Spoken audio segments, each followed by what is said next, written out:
Hello guys, welcome to another lesson in Charlie English for You. Como siempre nos encanta tener su compañía y bueno, siempre digo lo mismo, es que sí es cierto, nos encanta poder tener su compañía y bueno, seguimos acá en Cartagena, Colombia y les mandamos un saludo enorme a todos los colombianos y el día de hoy tenemos una lección muy hermosa preparada para ustedes, así que vamos a la lección del día de hoy y esperemos que sea de mucha utilidad como todas nuestras lecciones.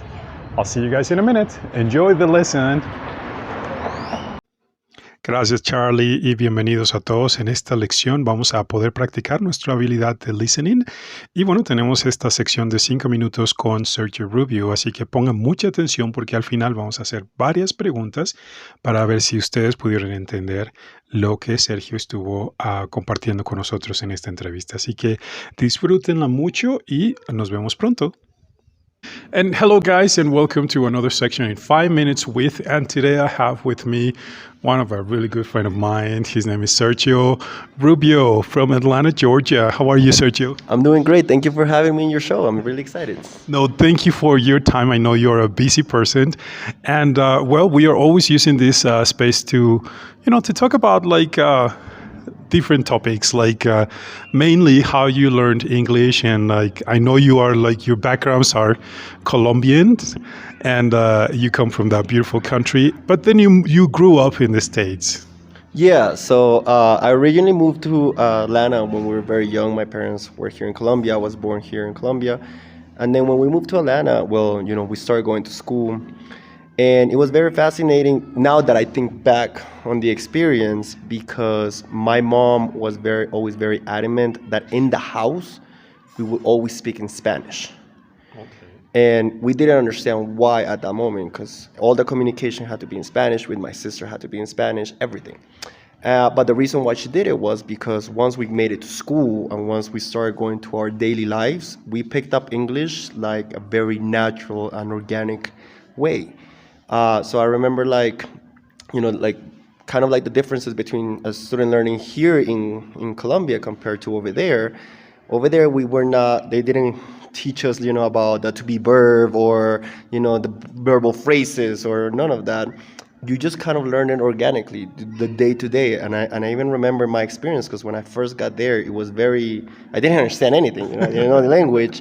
Because here in Colombia, I didn't go to a bilingual school or anything like that. But when we got there, just one day I woke up and everything clicked. I understood, I was able to communicate, I was able to, have my normal life. Of course, there's the whole accent thing and those things that are not easy to kind of get rid of or leave behind. Was that a problem for you, having an accent, dealing with all this American environment around you? Yeah, of course, because, in primary school, it wasn't that much of a big deal because, all of the kids you don't think about that when you're a kid. But as you start getting older and you start getting all these societal prejudices around you, you start getting labeled. And, at some point you start labeled you're like the Latino in the room, you're the Hispanic in the room, you are the Colombian in the room. Okay. Oh, you're Colombian, Pablo Escobar. Drugs, you're the guy, right? And so eventually, those kind of things start getting to you, especially once you get to high school, because I went to a public school, so the public school, they incitate a lot of different things, and then after a while, you just notice that you're just kind of like a number for them. The purpose is not to educate you, the purpose is you are a check from the government. And then you pick, as a Latino, as an immigrant, you pick up on that really, really quickly. Okay. How did you deal with that, though? Well, and there's another question behind that, because I know that, Sergio right here was part of a Latin program, kind of like a dealing with prejudice around Latin people, right? So tell us a little bit about that. Well, it was weird because there's two phases to that, right? So the first one is when you're in high school, when you're actually living it, when you're having to go to classes, when you go to a U.S. history class and, you have the teacher and you don't necessarily agree with what he's saying. And they're like, well, you don't matter because this is not your history, so you wouldn't know anything about it, right? And again, it's just like those little things that is like poking a bear. And you're just poking and poking and poking until eventually a lot of people fall off the wagon. They fall off the boat, which over there, of course, it means you become a high school dropout. Mm-hmm. Fortunately for me, when I was, well, fortunately and unfortunately, both at the same time. So over there, unlike here in Colombia, here we graduate in 11th grade. In the United States, we have another year. We go all the way to 12th. So when I was in 11th grade, I just kind of like bought into what they were telling me. I became the image that the society saw for me. So in my 11th grade, I felt everything. Like I felt everything that I could have had. All of my classes. There was not a single class that I passed, except for my theater class. It was kind of like the only place where I felt like at home, and I felt accepted. So my teacher, Lisa Bell, she was the director of the program. She kind of noticed that part of me that was just kind of ready to drop out and just leave it behind and start looking for their fortunes. And she contacted one of the professional theaters in the area, which was the Aurora Theater, and she signed me up for a summer internship with them. So I got the opportunity. I went, took the interview. They accepted me. And back then I was working in McDonald's, and I was like, okay, if this is gonna be my one and only opportunity, I'm gonna take it. I'm gonna go dive right through it. So I did. I quit McDonald's. I went for the summer program. I did the whole thing. Once the season began, we started the first musical, and the artistic director came up to me and he was like, I'm going to give you an opportunity.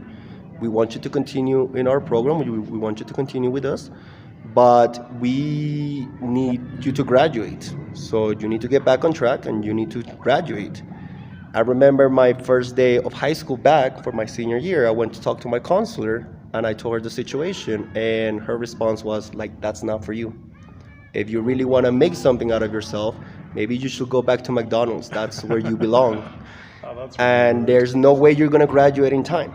That's what my counselor was telling me at that point. And at that point, I was like, I'm done. Like, I'm done with everything that they're going to tell me. I'm going to do my own thing.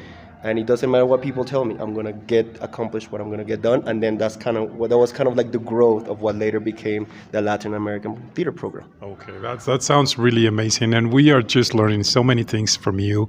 And before we go, because the time is really short, can you tell the people who is like subscribed to this channel, like, never be afraid to be who you are, or like if you have an accent, or like if people just point fingers at you, just do your best in like whatever you're doing, so you can be somebody in life, just for not for society but for you.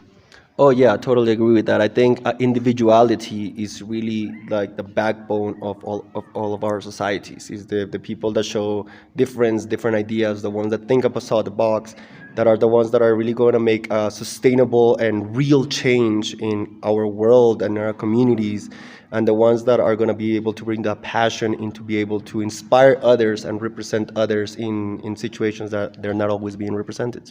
That's awesome. Thank you very much, Sergio, for your time. I hope you guys enjoy this interview with Sergio. 5 minutes with Sergio Rubio from Atlanta, Georgia. And guys, thank you so much for joining us again in another class in Charlie English for You. See you next time with another guest.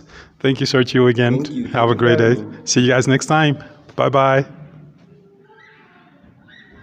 Ahora sí vamos con las preguntas. Recuerden que van a encontrar la traducción de toda la entrevista en los comentarios de estos videos. Así que vamos con la primera. Dice, at what age did he and his family move to Atlanta? What was his house main rule and why? When he mentioned that he learned English in a very organic way, what was he trying to say? What his counselor suggested him to do. Super easy questions, right? Okay, guys, and well, thank you so much for joining us today in Charlie English for You. It was a pleasure, as always. And thank you for coming to another one of our lessons. Muchas gracias por sintonizarnos. Well, we'll say goodbye until now from Colombia. And thank you very much for all your time and your blessings. Yeah, see you next time in the next class for Charlie English for You. Bye-bye.